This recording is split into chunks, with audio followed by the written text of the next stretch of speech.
Nako, eto na mga kababayan. No, ito yung ating unang pag-uusapan mga kababayan na kung saan ay si ano, sa ano ba yun? Sharon Cuneta. Ito na mga kababayan. Ito yung sinasabi mga kababayan na si Sharon Cuneta ay naglabas ng sama ng loob.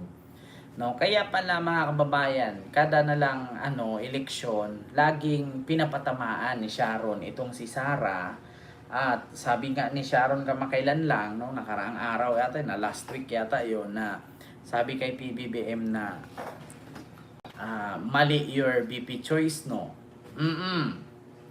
Diba? Ma'am Ana Alsaga, very sensitive ang mga DDS pag may bumabanat sa puo nila, diba?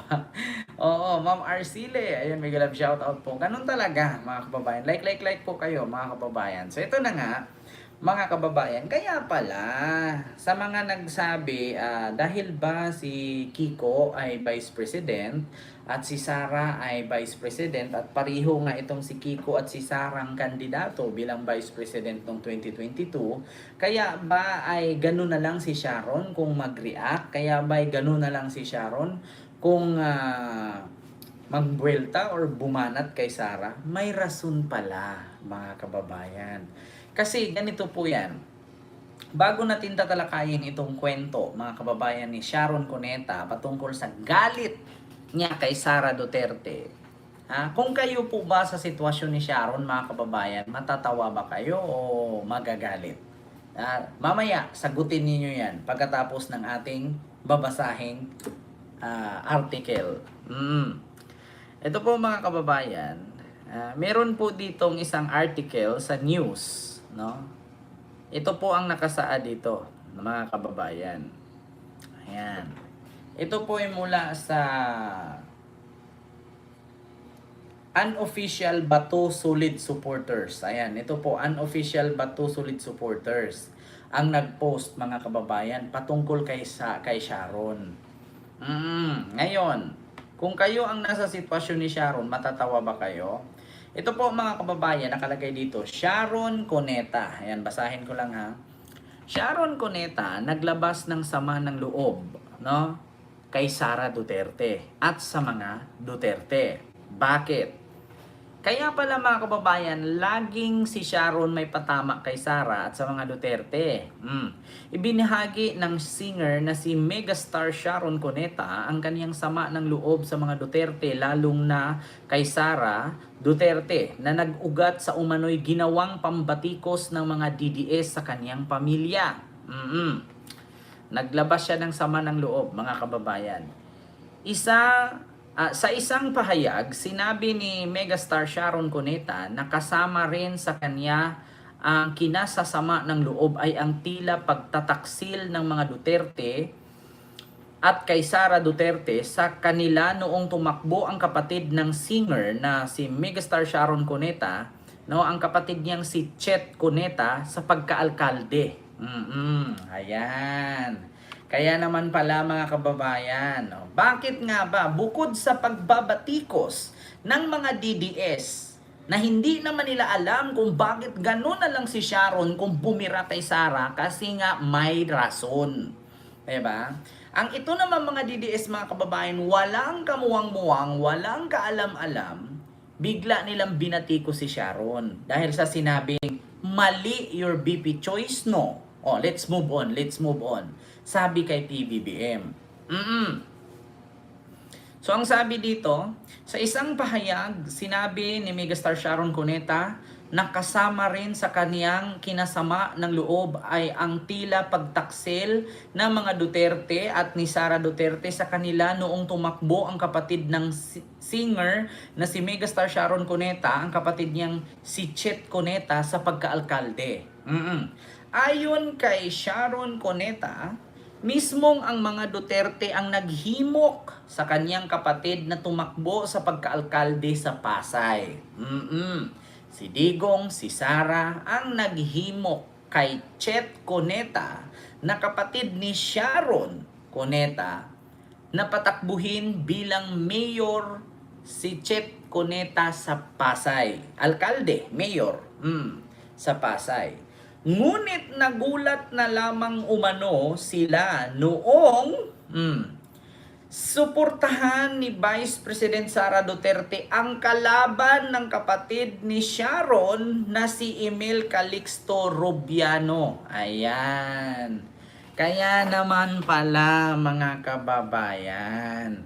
Kaya nagulat na lang daw, hinimok daw ni Digong at ni Sara ang kapatid ni Sharon na si Chet Cuneta na tumakbong mayor ng Pasay City. Hinimok, ibig sabihin, kinausap, pinush. At yun na ngayon, kinausap, hinimok, pinush. Na tumakbo itong mayor sa Pasay. Ngunit mga kababayan, nagulat na lamang umano ang pamilyang Cuneta noong suportahan ni Vice President Sara Duterte ang kalaban ng kapatid ni Sharon na si Chet Cuneta, ang kalaban nito bilang alkalde ng Pasay na si Emil Calixto Rubiano. Patay kang bata ka. So kung kayo ngayon ang nasa sitwasyon ni Sharon Cuneta at ng pamilyang Cuneta, matutuwa ka ba sa ginawa ni Sara at ng mga Duterte sa kanila? Biruin mo, kakausapin mo yung kapatid ko na tumakbong mayor ng Pasay, tapos magulat ka, ang i-endorso mo yung kalaban? Do you think matatawa ka? Do you think hindi ka magagalit? Diba? Ano ang magiging reaksyon ninyo mga kababayan? Matutuwa ka ba na trinaydor ka? Hinimok ang kapatid mong tumakbo bilang mayor, tapos nung kasagsagan ng eleksyon, ang tinaas ng kamay yung kalaban, samantalang kayo yung naghimok, tapos sa kalaban kayo kumampi. Anong mangyayari mga kababayan? Matutuwa ka? Sasabihin mo bang praise the Lord? Sasabihin mo bang sana all? Sasabihin mo na bang yehe? Ganon na ba talaga? Traidoran? Ngingiti ka na lang ba? Mga kababayan, ngingiti ka na lang ba pagkatapos mong malaman na pinapatakbo ang kapatid mo? Tapos ang endorso nung nagpapatakbo ng kapatid mo ay yung kalaban ng kapatid mo. Putang ina mga kababayan, matutuwa ka ba? Matutuwa ka ba? At sasabihin mo bang praise the Lord, I'm happy because I'm loose? Diba? Kung kayo ang nasa sitwasyon o kalagayan ni Sharon Cuneta mga kababayan, talagang magagalit po talaga kayo. Talagang hindi po talaga kayo matutuwa. Diba? Ilang taon ko din silang halos hinayaang masaktan.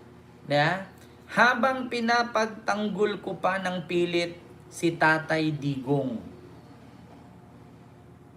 'Di ba? Sabi ni Sharon, ilang taon ko din silang halos hinayaang masaktan habang pinagtanggol ko ng pilit si Tatay Digong. Pero sobra na kayo. Ayaw kong makasama ang mga tulad ninyong walang awa o puso. Ilang beses na kaming nasaktan. Napakasama ko namang asawa at ina pag hinayaan ko pa na magpatuloy yun ng nakasmile lang lagi. Di ko na kaya. Sabi ni Sharon Cuneta, 'di ba? So ibig sabihin mga kababayan, hindi pala si Sharon bumira lang ng ganun-ganun. Ikaw ba naman himukin mong patakbuhin? Oo, didiis talaga si Sharon. Pinaglaban nga daw niya si Digong, Ilang taon ko din silang halos hinayaang masaktan habang pinagtanggol ko ang kanilang tatay, si Digong. Pero sobra na kayo. Ayaw kong makasama mga tulad din yung walang awa o puso. Ilang beses na kaming nasaktan.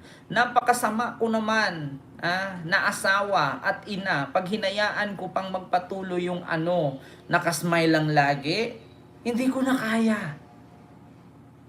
Ma'am Luisa Macmillan, mega love shoutout po. Diba? Ayan na, mga kababayan. Oh, yan ang sinabi ni Sharon Cuneta. Oh, alangan naman hayaan na lang niya, ngingiti na lang siya at magsabing walang nangyari, hindi siya niloko, hindi sila trinidor ni Sarah. Alangan naman ipagpatuloy ni Sharon na sabihing mahal niya si Tatay Digong. Ayan. 'Di ba? Oh, ayan na mga DDS, alam nyo na. Oh, sa mga nagsasabi ngayon, sino ang budol? Si PBBM o si Sarah? Diba? May rason. Kaya naman pala sabi ni Megastar Sharon Cuneta, mali ka ng BP choice no. Let's move on, let's move on. Sabi ni Sharon yon. Kaya naman pala, kaya kayong mga DDS, tigil-tigilan ninyo yung pagtatanggol ninyo sa mga Duterte nang hindi nyo alam kung anong rason kung bakit sila binira. Hindi nyo alam kung anong rason kung bakit si Sharon gano'n na lang kagalit kay Sarah. Pasalamat nga kayo, nagsasalita lang yan na mali ang BP choice mo. At hindi niya isinabing budol yung idol ninyo. Budol yung Sara Duterte ninyo. Di ba? Kita nyo yan? Hinimok na patakbuhin ang kapatid mo pagka mayor ng Pasay City. Tapos kalaunan, noong endorsement day or night na, ang inendorso yung kalaban, putang ina. Kahit sino po mga kababayan, magagalit po talaga. Kita mo yan. Kinausap ni Digong at ni Sarah ang kapatid ni Sharon. Tumakbong mayor ng Pasay. Ngayon, nung kasagsagan ng endorsement na ng gabi, rally, huling meeting de avance, huling araw, huling gabi ng pangangampanya, biglang inendorso ni Sarah ang kalaban ni Chep Cuneta na si, anong pangalan nun mga kababayan? Emil Calixto Rubiano. Oh, ngayon, alam nyo na mga DDS. Oh, paki-comment. Paki-comment ngayon. Kung sino ba ang may mali, si Sharon o si Sarah? At bakit gano'n na lang si Sharon magsalita laban kay Sarah? Di ba? Alam nyo na, mga DDS. Kaya bago kayo mag-comment, bago nyo babuyin si Sharon, siguraduhin yung si Sharon ang may kasalanan at hindi si Sarah.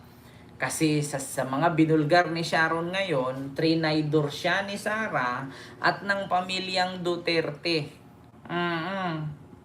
Diba? Kung walang DDS, walang kakamping. Sa totoo lang, itong idol ko dito sa Saudi, hindi buo ang araw ko pag di ko mapanood. Salamat po, Ma'am Jubilin. Diba? Ma'am Jenny Ramos, silo po. Yeah? Ay, nako. Tigilan mo na ako, Pokemon Pikachu. Ikain mo yan, gutom lang yan. Yeah. Sir Kenry, may kilab shoutout po kay Arthur De La Cruz. Good evening, watching from North Caloocan. God bless you always. Ayan. Oo, di ba? Demonyo talaga si Lustay, mga kababayan. Demonyo talaga. Napakasinungaling, napakabudol. Tapos biglang magsabi, budol si PBBM, nabudol tayo. Samantalang sa karanasan ni Sharon Cuneta, biruin nyo, megastar yan, sikat yan, artista. Tapos ganyan ang isukli ni Sarah. Kapatid ni Sharon, hinimok daw ni Digong na tumakbong mayor ng Pasay. Tapos kalauna nung dumating ang huling meeting di avance o rally, ang inendorso ni Sarah at ng mga Duterte ay ang kalaban. Putagis na yan. Di ba? Budol talaga. Traidor, budol, sinungaling, manluloko. Di ba? Ayan. So, yun po mga kababayan. Ayan, ang ano ni Shawi. Sabi niya, tuwang-tuwa kami nung inendorso siya ng Pangulo at ni Inday Sara. Tapos nagulat kami, pati ang kalaban niya ay inendorso rin. May narinig ba kayo sa amin kahit nasaktan kami? 'Di ba? Yan ang sabi ni Sharon. Oh, may narinig ba kayo? Pagkatapos traidorin ng mga Duterte ang kapatid ni Sharon at si Sharon, may narinig ba kayong statement? Ngayon pa lang, mga kababayan, ngayon pa lang sinabi ni Sharon Cuneta yang sikreto na yan na pag-traidor ni Sara sa kanilang kapatid. Hinimok ni Digong na tumakbong tumakbong mayor ang kapatid ni Sharon. Tapos ang mangyari, ang inendorso ni Sara ang kalaban ng kapatid ni Sharon. Nakakatuwa ba? 'Di ba? Matutuwa ka ba kung ikaw nasa sitwasyon ni Sharon? Pasalamat nga kayo, si Sharon yan lang ang sinasabi. Oh, pero si Sara mas matindi sa ginawa. 'Di ba? Walang kapatawaran yung ganyan, mga kababayan. Walang ano yan diyan. Hindi mo matanggap yung ganyan, mga kababayan, kahit ako. Kahit ako. Hindi ko matanggap yung ganyan. Hindi ko talaga mapapatawad. Siyempre, biruin nyo, magkano ang gagastusin bilang mayor? Ang laki-laki, mga kababayan. Kung wala kang mga 50 million, naku, talo ka. Kasi yung mga programa noon, yung mga padamit, yung may mga sasahuran ka pa doon ng mga nagkasamang mga ngampanya, 'di ba? Yung mga pakain. Tapos magugulat ka sa huli, ang i-endorso yung kalaban. Ano 'yun? Oh, kung ikaw tanungin kita, mga kababayan, matutuwa ka ba o magagalit? Kung ikaw ang nasa sitwasyon ni Sharon, kung ako tanungin, nasa sitwasyon ni Sharon, putang ina, araw-arawin kita. Aalok-alukin nyo yung kapatid ko tumakbong alkalde ng Pasay. Tapos ang i-endorso ninyo yung kalaban ng kapatid ko. Nakakatuwa. Nakakatuwa ba?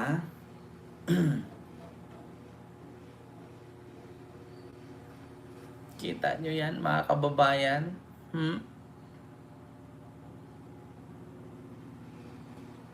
Diyos ko, mga kababayan.